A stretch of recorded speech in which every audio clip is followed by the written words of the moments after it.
विदेश में अब आपकी फॉरेन पॉलिसी फेल है, आर्थिक नीतियां फेल हैं, आपने संबंध नहीं बनाए, फेल हैं। अब आपको उत्तर प्रदेश के सरकार के इंजन से पूछना चाहिए कि भाई H1 वीजा नहीं मिल रहा है, अब इसका क्या करेंगे आप। वो तो विदेश जाने के खिलाफ थे, याद कीजिए आप। वो चाहते नहीं कोई विदेश जाए, पढ़ने भी नहीं जाए, नौकरी करने जाए, केवल बंदूक चलाने जाए, रशिया चला जाए, फौज में भर्ती हो जाए, इजराइल में चला जाए, वहां जाए सेना के साथ लड़े जाके। H1 वीजा वाले अच्छी नौकरी न करने जाए। बीजेपी जाएगी तभी H1 वीजा भी उसमें राहत पहुंचेगी। मोदी जी के दोस्त ट्रंप ने भारत के इस बार सवर्णों को बड़ा झटका दिया है। जो अमेरिका में रहते हैं, कमाते हैं, और जो मोदी जी का मोदी मोदी मोदी नारे लगाते थे, और इसमें ज़्यादातर जातिवादी मनुवादी सोच के भी हैं, जो सूटकेस में अपनी जाति लेकर जाते हैं। सोचिए, ये लोग चुप थे जब कुछ मजदूर तबके के भारतीय, जिसमें दलित पिछड़े ज़्यादा थे, वो चले गए थे विदेश, और जब यही ट्रंप हथकड़ी लगा के भेज रहा था, तब ये ट्रंप और मोदी के दोस्त वाले मोदी मोदी करने वाले चुप रह गए। ज़्यादातर जो पंजाब के लोग थे, गुजरात के लोग थे, जो मजदूर क्लास के थे, दलित पिछड़े, जो ज़्यादातर अब मजदूरी करने मिडिल ईस्ट जाते हैं, यूरोप के देशों में जा रहे हैं, उनको कहा गया कि सब फर्जी तरीके से आ रहे हैं। और इसमें ये लोग भी थे, अपने वाले जातिवादी मनुवादी संघी भी, जो वहाँ दलित पिछड़ों को जाने से नाराज़ हैं। मेरे बहुत सारे एनआरआई दोस्त हैं जो दलित पिछड़े, किसान, आदिवासी, अल्पसंख्यक से हैं। वो कहते हैं कि यहाँ भी ये लोग जातिगत भेदभाव करते हैं, मंदिर में काम करवा के पैसा नहीं देते। अमेरिका में ये भी सामने आया, जो राजस्थान के मजदूर थे। अब ट्रंप ने इनका भी इलाज कर दिया है और मोदी जी बचा नहीं पाए। पहले ये 6 लाख में H1B वीज़ा लेते थे, अब इनको 88 लाख रुपए, $1 लाख, 88 लाख रुपए हर साल देना पड़ेगा। सोचिए, मैं फिर कह रहा हूँ, कह रहे थे कि ट्रंप और मोदी की दोस्ती है। क्या क्या किया ट्रंप ने पहले हथकड़ी लगा के भेजा भारतीय लोगों को, फिर 50% टैरिफ लगा दिया।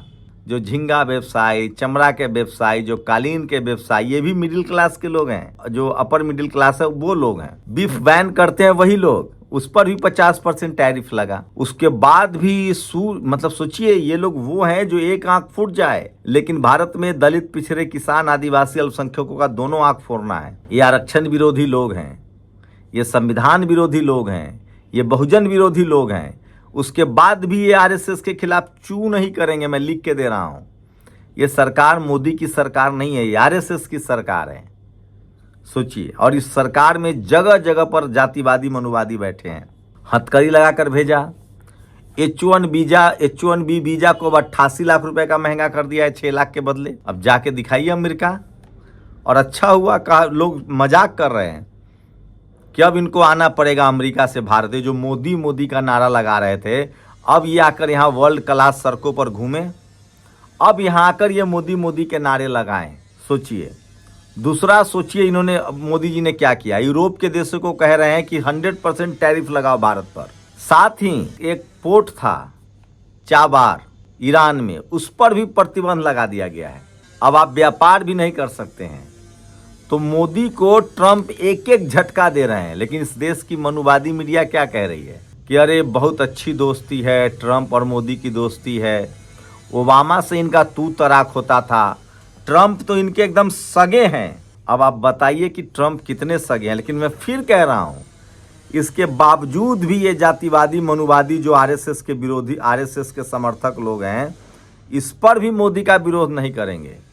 अब कल्पना कीजिए कि अगर दलित पिछड़ा कोई प्रधानमंत्री होता, मायावती जी होती, अखिलेश यादव होते, तेजस्वी यादव होते, हेमंत सोरेन होते, स्टालिन होता, कोई दलित पिछड़ा प्रधानमंत्री और आरएसएस का नहीं होता, तो ये मनुवादी जातिवादी मीडिया खाल खींच लेती। सोचिए। चलिए, अभी इस पर क्या प्रतिक्रिया है वो सोशल मीडिया पर जो एक्टिव लोग हैं। ट्रंप 25 सितंबर को तुर्की के राष्ट्रपति एर्दोआन का व्हाइट हाउस में स्वागत करेंगे, F-16 समेत बहुत कुछ बेचेंगे।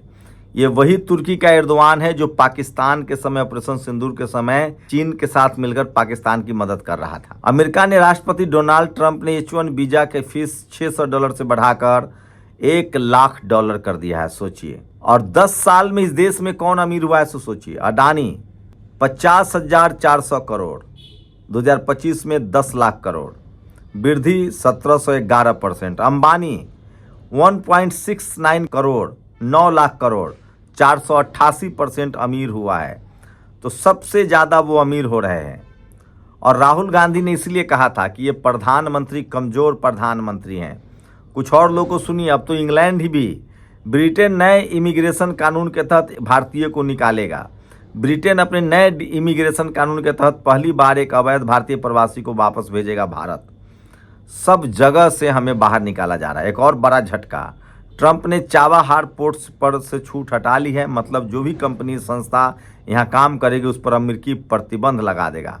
भारत के लिए चाबहार पोर्ट सिर्फ एक बंदरगाह नहीं बल्कि रणनीतिक शॉर्टकट है। पाकिस्तान को बाईपास कर अफगानिस्तान और मध्य एशिया से जुड़ने का यही रास्ता है। ट्रंप ने H1B वीज़ा का रेट 88 लाख तो किया। राहुल गांधी जी की कही पुरानी बात की बढ़ी साख, मोदी जी की लोकप्रियता हुई खाक। लोग तंज कर रहे हैं। जैसी उम्मीद थी, H1B वीज़ा पर ट्रंप की बंदिशों को भारत के लिए मास्टर स्ट्रोक बता दिया गया। शाम के डिबेट में मीडिया वाले आपको बताएंगे कि बड़ा अच्छा हुआ है। H1B वीज़ा क्या है वो देखो। ट्रंप ने मोदी को जन्मदिन पर बधाई दे दी है। तो सोचिए किस तरह के हालात हैं। क्या आपने कभी सोचा कि जो आदमी 75 साल की उम्र में 20 घंटे रोज काम करता है, वो आदमी बचपन से लेकर जवानी तक चाय क्यों बेचता था? कीर्ति आज़ाद ने तंज किया है। तो सोचिए, एक सबसे बड़ी खबर बता रहा हूँ, H1 वीज़ा।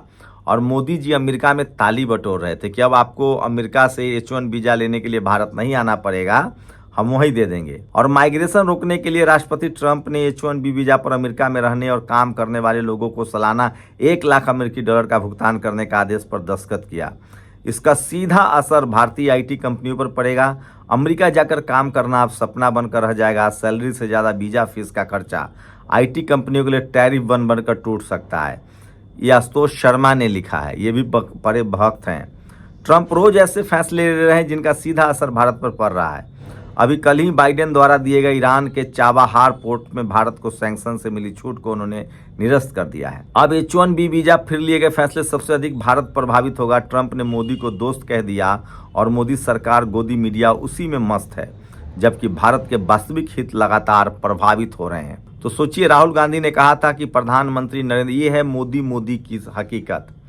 ये विदेश में भी भारत से लोग ले जाते हैं और वहाँ जो भक्त हैं, संघी लोग हैं, वो भीड़ लगाकर मोदी कह रहे थे और इसकी कीमत इस देश को चुकानी पड़ रही है। सोचिए, तो सबसे बड़ी खबर मैं बता रहा हूं। और बीते सप्ताह में अमेरिका और अमेरिकी राष्ट्रपति ने ट्रंप ने भारत को बहुत चोट पहुंचाई है।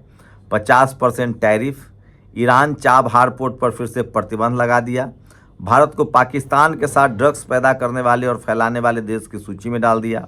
अमेरिका के 2 सबसे करीबी सहयोगी देश सऊदी अरब और पाकिस्तान के बीच डिफेंस डील करा दी। पाकिस्तान के साथ अमेरिका के रिश्ते बढ़ रहे हैं। कुछ भारतीय उद्योगपतियों को अवैध ड्रग्स निर्यात के मामले में यूएस में प्रवेश वर्जित कर दिया। H1B वीज़ा का कीमत 88 लाख रुपए कर दिया। ये तमाम झटके ट्रंप दे रहा है, लेकिन मोदी जी से कोई सवाल ही नहीं पूछेगा। और प्रधानमंत्री की असफलता की लिस्ट देखिए। H1B वीज़ा, GST, अमेरिकी टैरिफ, वोट चोरी, अडानी, अर्थव्यवस्था, चुनावी बॉन्ड, कृषि कानून, कोविड, नोटबंदी, इन सब मुद्दों पर राहुल गांधी ने कहा था कि प्रधानमंत्री देश को गर्त में ले जा रहे हैं। और रवीश कुमार ने तंज किया है कि प्रधानमंत्री ट्रंप गोल्ड वीज़ा योजना लॉन्च किया जा सकता है। H1B वीज़ा से प्रभावित प्रतिभाशाली भारतीयों को इसके तहत $100 का भुगतान किया जाएगा। इन्होंने PM मोदी से दोस्ती की है, भारत के हितों से नहीं, तथास्तु।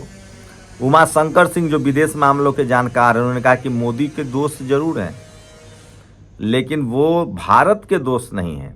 देश में बेरोजगारी की ठोकर, विदेश में H1B की दीवार, युवा हर जगह लाचार। H1B ने लाखों युवाओं को सपनों को गिरवी रख दिया। दोस्ती कब काम आएगी, या फोन पर सिर्फ हालचाल ही पूछे जाते रहेंगे? आज शाम में देखना मीडिया वाला इसको भी मास्टर स्ट्रोक बताता है कि नहीं। मोदी के दोस्त ट्रंप ने भारत को फिर झटका दिया। H1B वीज़ा की फीस 88 लाख रुपए कर दी है। मतलब हर साल 88 लाख देकर आपको अमेरिका में काम कर सकते हैं। पहले ये सिर्फ 6 लाख रुपए के करीब थी। दुनिया में सबसे ज़्यादा H1B वीज़ा का फ़ायदा भारतीय उठा रहा था। पहले सिर्फ $600 था। 50 से 52,000 रुपये लगाकर आप वीज़ा के लिए अप्लाई कर सकते थे। H1B वीज़ा है जो काम करने के लिए जा रहे हैं। तो सबसे बड़ी खबर है H1B वीजा 88 लाख रुपए, दोस्ती भी धक्का खा गई, सपने भी। तो ये सबसे बड़ी खबर है। सोचिए मोदी ने किस तरह से, और रूबिका लियाकत क्या लिख रहे हैं सोचिए। नहीं H1B नियमावली ने लाखों छात्रों का सपना तोड़ दिया, जिनमें भारतीय भी शामिल। हार्वर्ड लटकनिक का कहना है कि कंपनियों को तय करना होगा कि कोई विदेशी कर्मचारी इतना महत्वपूर्ण है कि उसके लिए हर साल $1 लाख सरकार को दे, भरना उसे घर लौटना होगा। ये पत्रकार लोग फिर भी सरकार की आलोचना नहीं करेंगे, लेकिन सोशल मीडिया पर लगातार लोग सवाल पूछ रहे हैं और लोग मजाक उड़ा रहे हैं कि दोगली मीडिया ने कसीदे गढ़े थे जब ट्रंप ने विश्वगुरु के जन्मदिन की बधाई दी। ट्रंप ने अब फिर से H1B वीजा पर 88 लाख रुपए का शुल्क लगा दिया है। आपको पता हो कि हर साल लाखों भारतीय अमेरिका जाते हैं, अब 88 लाख रुपए सालाना सरकार को ही देना है तो कोई कैसे देगा?